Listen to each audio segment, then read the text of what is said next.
The Opioid Epidemic by Cecilia Fernandez and Matthew McConaughey. So before we take a deeper dive into the true scale and specifics of the opioid epidemic itself, we must first ask what the opioid epidemic even is. And basically, it came into being due to the reassurance by pharmaceutical companies, specifically in the 1990s. And it was from the reassurance of these pharmaceutical companies that the misuse of pain relievers grew on an absolutely exponential level. And because of this, providers began to supply the opioids to customers at rates that increased over time. But the problem with this medication was still so highly addictive, people were starting to abuse the medication at an unhealthy level.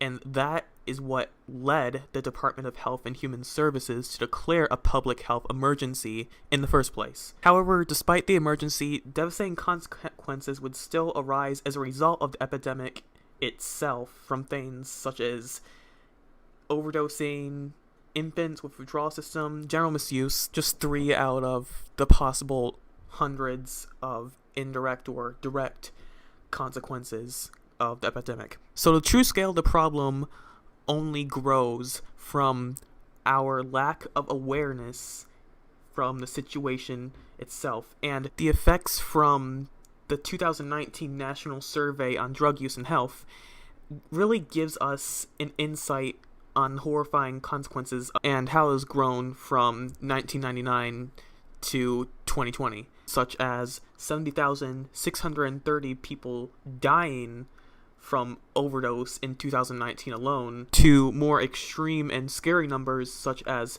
10.1 million estimated cases of misuse prescription recorded in 2019 alone. And to truly put these numbers into a perspective that the average person can understand, approximately 3% of the US population, the US alone, has been directly affected by opioids.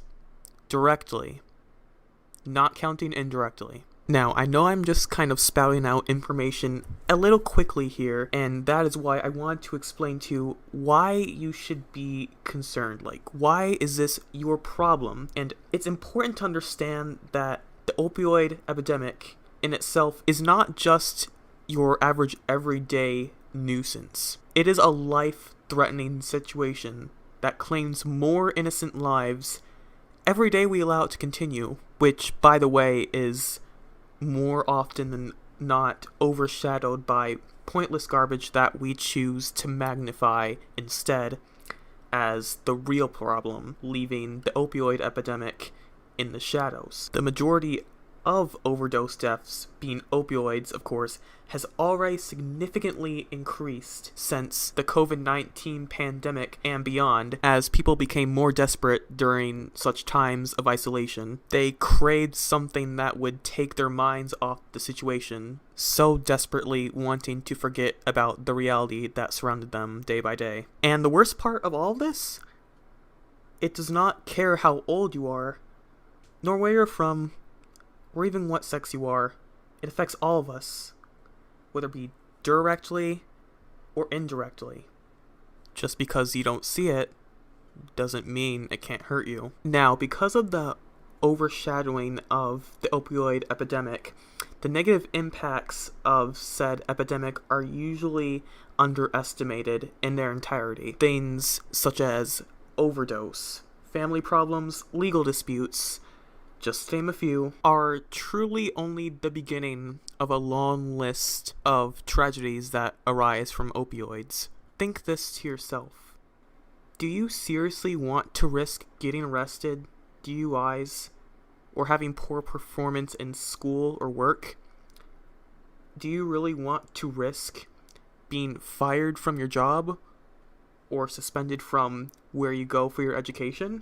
Do you want to lose friends, neglect responsibilities, become apathetic, depressed, and generally dissatisfied with your life? It's not something to be taken lightly. When written out on paper, these effects may at first seem minimal, but granted you're unfortunate enough to have experience with any of these listed, your eyes may truly become opened. And what if you try to stop? What if you don't want to be this way anymore? Well, another effect of abusing opioids may not be feeling normal without them.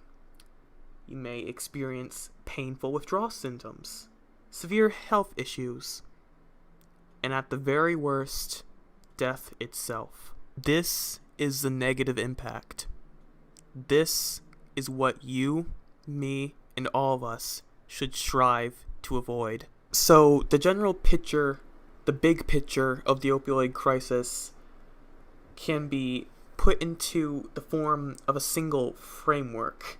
And I'll put the framework up for a couple seconds if you want to take a look at it. But the framework has 4 main levels, that of which are individual, interpersonal, communal, and societal layers in that order. And the thing that's so necessarily strange about this graph is that the influence of opioids can trickle down from the largest layer, that being societal, down to the smallest layer, individual, and of course vice versa. For example, government programs and regulations can sometimes translate into community norms, which then becomes an influence for family, friends, and co-workers, if any. The influence of said family, friends, and co-workers can become the factor in what decisions you decide to make as an individual. From this framework, it becomes easier and easier to truly see how and why this opioid epidemic has spread as far as it has. It could quite literally be considered the perfect virus, if you decide to go by that metaphor. But that's not the point. The point is that something completely unrelated, such as the employment rate and economic conditions, can eventually prove to have an effect on the chances of an individual adopting unhealthy habits which provide long-term consequences. Ways to reduce the problem at the opioid crisis is expanding our drug treatment industry and addiction support groups so more people feel like they have somewhere to go to if they feel like they want to do drugs. Loudly advertising the dangers of drug mixing is also very important. People won't do drugs if they're scared, and one thing that we can live off when getting people to not do drugs is the fear. We must lift the stigma around opioid addiction. Not all addicts are sitting on the road begging for money. Not all addicts look like they are addicts. It could be your neighbor. It could be your brother. It could be your daughter, your son. Addicts do not look a certain way. Demand the full-scale deployment of other harm reduction services and supplies. It's very important to deploy addicts in the streets with clean needles and Narcan. So as long as they're doing drugs in the safest way you can do drugs without contracting HIV or without dying of a fentanyl overdose. Doctors prescribing narcotic pain medicines or anti-anxiety drugs to people who are addicted to opioids is another way to reduce the problem. They cannot do that. They need to give them a whole background check, whether or not they have an addictive personality or if they are actually in pain, what happened. Critical interventions to help turn around the opioid crisis are in the use of prescription monitoring programs. There needs to be somebody behind the desk at all times, making sure the medicine is going to the people who need it and not the people who want it to feel something. Checking patients' photos ID at the pharmacy or an in-depth validation process and treatment guides to make sure this medicine is going to the correct people who need it the most. Stopping the problem before it starts. Academic detailing to educate providers about opioid prescribing guidelines and facilitating conversations with patients about the risks and benefits of pain treatment options. There are other treatment options rather than medicine. Doctors have have been creating this problem by prescribing opioids to people who don't need it. There are other things to go by, like physical therapists, other types of non-addictive pain meds, and much more. Formally, management strategies and insurance programs such as prior authorization, quality limits, and drug utilization review, which is also very important. We need to know how much we're giving people, what we're giving people, and strategies where we can fix this overbearing drug problem. Improve awareness and share resources about the risk of prescription opioids and the cost of overdose on patients and families. Most people don't know the risk of the prescription opioids. They just think pain meds, that's what I need if I'm in pain. And most people don't know that most people get addicted to opioids because they got in a car accident, they went through surgery. Addiction doesn't just start because somebody just takes a pill to feel good. It starts as someone's in pain, a doctor prescribes you it. The cost of overdose on patients and families is unfortunately death. That is the cost of overdose. Some people get lucky. Quality improvement programs and healthcare systems to increase implication of recommended prescribing practices. Was it true? To increase implementation of recommended prescribing practices, we should be prescribing things that are going to help us rather than maybe help us short term and then long term create an addiction. Recovery is possible. Thankfully, here in Northern Virginia, there are many, many support groups and clubs that you can join to recover from opioid addiction, alcohol addiction, really anything. Recovery support groups are all around you. It's a simple Google search away. Another thing is a detox. That is a little more intense, checking yourself into a hospital to detox and to have someone watching you while you detox. Inpatient rehab, they're all over the world, mostly here in the United States. They help you in combating your addiction, talking about your feelings, relapse prevention, having a group of people to support you if you feel like you're going to relapse. NA, Narcotics Anonymous, and AA, most people go to both. Even if you're not an alcoholic, Narcotic Anonymous people usually go to Alcoholics Anonymous meetings. They're very beneficial. You get to talk about your stories with other people who have stories just like them.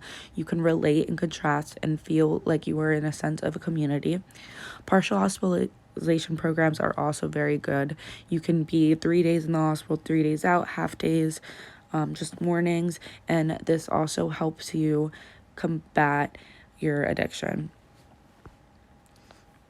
As a society, we must be able to future-proof ourselves to avoid the events of disaster.